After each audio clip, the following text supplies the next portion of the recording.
Climax study. Today we will start the three part of the tense. Present perfect tense. This is the name of the tense which I have to teach today. And the identification of this tense.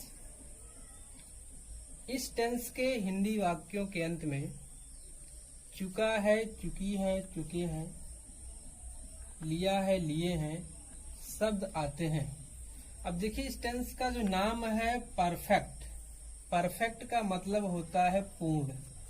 अब ये संकेत करता है कि जो कार्य हमारा पूर्ण हो चुका है इसके लिए परफेक्ट टेंस का हम प्रयोग करते हैं।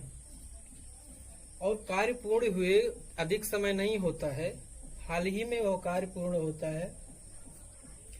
तो इस टेंस की पहचान हमको पता चल गया, चुका है, चुकी है, लिया है, लिए हैं शब्द आते हैं। अब हम सेंटेंस, चूंकि सेंटेंस को चार पार्टों में बांटा गया है इस टेंस में, अफर्मेटिव, नेगेटिव, इंट्रोगेटिव और इंट्रोगेटिव नेगेटिव। तो फर्स्ट पार्ट में हम देखेंगे कि अफर्मेटिव सेंटेंस में क्या होता है।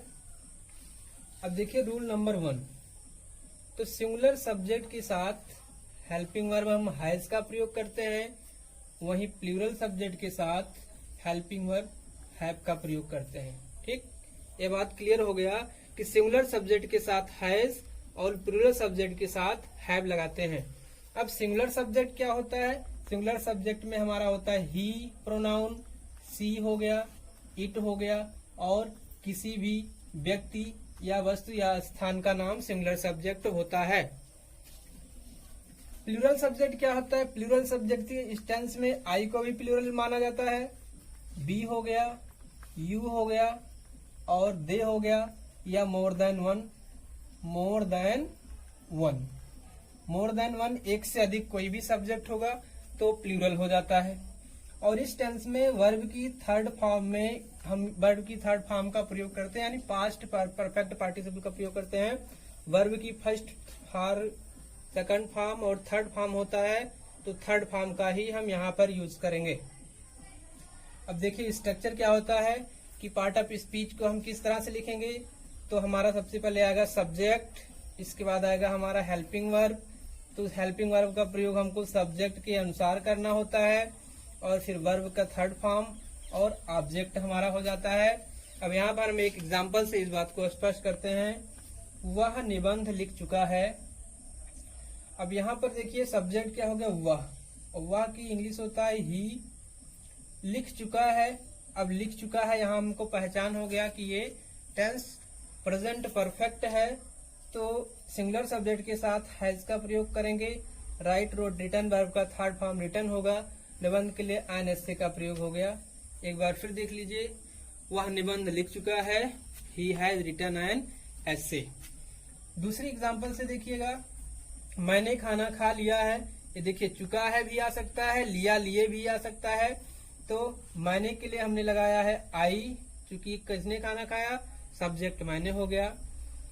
खा लिया है, ये काम को पूरा बता रहा है, तो हैव के साथ वर्ब की थर्ड फॉर्म खाने का ईटन होता है, ईट, ईट, एट, ईटन, और खाना के लिए ऑब्जेक्ट के रूप में फूड का प्रयोग किया गया है।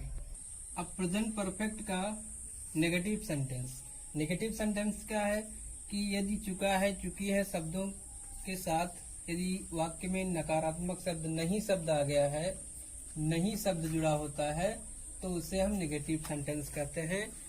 जैसे इसमें किसी बात को स्वीकार नहीं किया जाता है, किसी तथ्य को स्वीकार नहीं किया जाता है। इस टाइप के सेंटेंस में हम क्या करते हैं, नॉट का प्रयोग करते हैं। किसका प्रयोग करते हैं, नॉट का प्रयोग करते हैं। नॉट का प्रयोग कहाँ किया जाएगा, हेल्पिंग वर्ब के तुरंत बाद करते हैं। ये बात हमको स्पष्ट हो गया। अब बाकी का नियम जो हमारा पूर्वोक्त ही है, अफर्मेटिव का ही है, केवल नेगेटिव में क्या करना है, हमको नहीं शब्द के लिए नॉट का प्रयोग करना होता है। ठीक, अब यहाँ पे देखिए सब्जेक्ट क्या है, ही, वह की इंग्लिश ही हो गया। हेल्पिंग वर्ब हमने हैज लगा दिया, ही के साथ सिंगुलर हो गया तो ही हैज। एडवर्ब हो गया हमारा नॉट, निबंध लिख चुका है, रिटन एन एसे। दूसरा एग्जांपल है, I have not eaten food, मैंने खाना नहीं खाया है। अब इसको आई, मैंने के लिए हमने आई लगा दिया और खाना खाया है, नहीं खाया है तो नॉट ईटन फूड, और हेल्पिंग वर्ब हैव हो गया। अब आ जाइए इंट्रोगेटिव सेंटेंसेस। जी हाँ, परफेक्ट टेंस के इंट्रोगेटिव सेंटेंस की हमको क्या करना है, पहचान करना है कि कैसे हम पहचानेंगे परफेक्ट का इंट्रोगेटिव है। तो इसमें देखते हैं हिंदी वाक्यों के प्रारंभ में क्या शब्द मिलेगा और क्या शब्द से प्रारंभ होता है, और हिंदी वाक्यों के अंत में चुका है, चुकी है शब्द हमको मिल जाते हैं। अब इसमें क्या करते हैं, हेल्पिंग वर्ब का प्रयोग हम सबसे पहले कर लेते हैं। और ये स्ट्रक्चर देखते हैं, क्या है structure, helping verb, subject, verb का थर्ड फॉर्म और फिर ऑब्जेक्ट का प्रयोग। अब यहाँ पे एग्जांपल देखिए, क्या वह पत्र लिख चुका है, तो क्या के लिए हमको व्हाट नहीं लगाना है, हमको क्या लगाना है, पहचान करिए टेंस का, कौन सा टेंस है, चुका है, चुकी है लगा हुआ है, यहाँ पे परफेक्ट टेंस है। अब इसके लिए हम हेल्पिंग वर्ब के पहले, सब्जेक्ट के पहले हैज लगाएंगे, क्योंकि हेल्पिंग वर्ब हमारा ही है, इसके साथ हैज लगता है। तो हैज ही हो गया हमारा वर्ब की थर्ड फॉर्म। लिखना के इंग्लिश राइट, रोट, रिटर्न। पत्र ऑब्जेक्ट है अब हमारा, तो पत्र के लिए हम क्या लिखेंगे, ए लेटर। पत्र के क्या लिखेंगे, a letter. Has he written a letter. दूसरा एग्जांपल देखिए, क्या तुम्हारा भाई स्कूल चला गया है। अब यहाँ पे तुम्हारा भाई आपका सिंगुलर सब्जेक्ट है, योर ब्रदर होता है, इसके पहले हमें हैज लगाना है। स्कूल चला गया है तो स्कूल जाने का इंग्लिश क्या होता है, जाने का English go went gone to school. और वहाँ पे कहाँ जा रहा है, स्कूल जा रहा है, इसलिए पहले किसी स्थान पर जाने के लिए टू लगा देते हैं। प्रेजेंट परफेक्ट के इंट्रोगेटिव सेंटेंस में सेकंड टाइप इंट्रोगेटिव में देखिए, तो सेकंड टाइप इंट्रोगेटिव में क्या होता है कि प्रश्नवाचक शब्द हिंदी वाक्यों के बीच में आता है, जैसे कब, कौन, क्यों, कहाँ, कैसे। तो इनकी अंग्रेजी हम वाक्य में सबसे पहले ट्रांसलेट करते समय लिखते हैं। स्ट्रक्चर आपका है, structure question word, question word के बाद हमको हेल्पिंग वर्ब लगाना है, हैज या हैव, सब्जेक्ट के अनुसार लगेगा। सिंगुलर सब्जेक्ट तो है, प्लूरल के साथ है, वर्ब की थर्ड फॉर्म के साथ हमको ऑब्जेक्ट लिखना है। अब इसमें देखिए फर्स्ट एग्जांपल, वह स्कूल से कब आया है, कौन आया है, वह। सिंगुलर सब्जेक्ट है तो कब की इंग्लिश हमको सबसे पहले लिखना है, व्हेन। व्हेन हैज, ही के अनुसार क्या लग जाएगा, हैज। अब वर्ब देखिए, आने का, कम केम कम होता है, तो वर्ब की थर्ड फॉर्म कम हो गया। स्कूल से आने के लिए, यानी किसी एक स्थान से दूसरे स्थान पर अलग होने के लिए हम फ्रॉम का प्रयोग कर देते हैं, स्कूल आप लिख लीजिए। तो ये हो गया when has he come from school. तुम्हारे भाई को कौन बुलाया है, तो हु की इंग्लिश, कौन की इंग्लिश हो गया, हु। अब यहाँ पे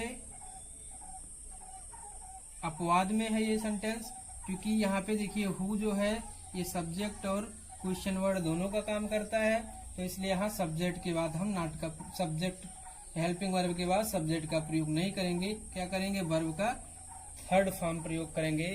हु हैज कॉल्ड, तुम्हारे भाई की इंग्लिश क्या हो गया, योर ब्रदर, ये ऑब्जेक्ट के रूप में आगे चला जाएगा। पार्ट है इंट्रोगेटिव नेगेटिव। ऐसे वाक्य प्रश्नवाचक होने के साथ साथ नकारात्मक भी होते हैं, यानी इनमें प्रश्न भी पूछा जाता है और नकारात्मक शब्द भी, नहीं शब्द भी छिपा होता है। तो इनमें क्या करते हैं, हेल्पिंग वर्ब के बाद नॉट का प्रयोग करते हैं।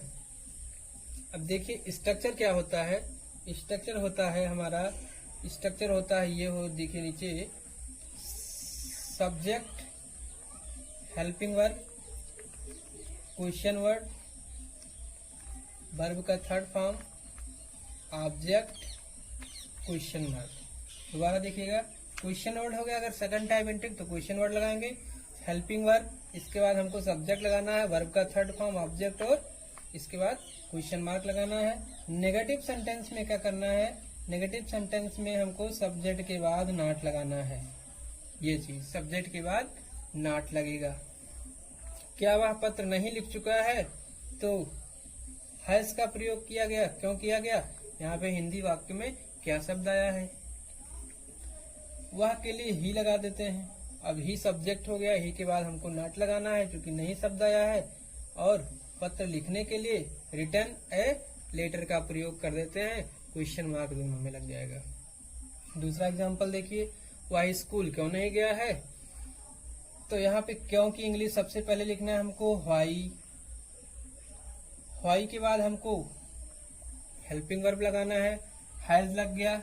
हैज क्यों लग गया? क्योंकि वह की इंग्लिश ही होता है, तो ही के पहले हमने हैज लगा दिया। सब्जेक्ट के बाद हमको नॉट लगाना है, इसके बाद गया है, वर्ब की थर्ड फॉर्म लगा है गॉन, और ऑब्जेक्ट है स्कूल, तो टू स्कूल। इस पर हमारा ये प्रेजेंट परफेक्ट पार्ट समाप्त होता है। अगले वीडियो में हम प्रेजेंट परफेक्ट कंटीन्यूअस का भाग बताएंगे आपको।